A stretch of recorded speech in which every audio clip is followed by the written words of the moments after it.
This is the first elevator, Gateway View Plaza, in, I think this is South Shore, Pittsburgh, Pennsylvania. It's a Schindler 300A with MT. Rail there's missing.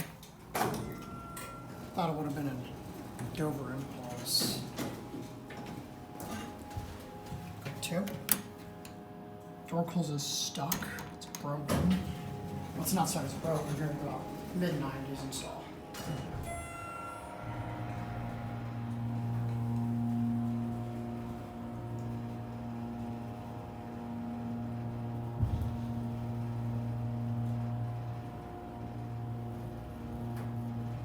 There's a pretty far distance here too, because I think there's a mezzanine just doesn't serve.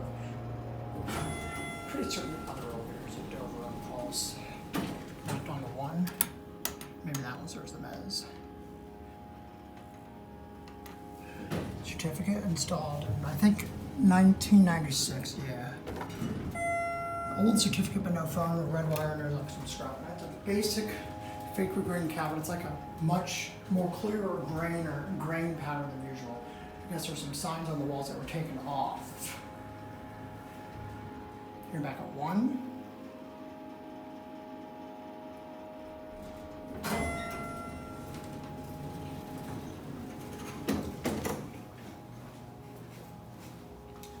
There's West Carson Street. Because not going to be it.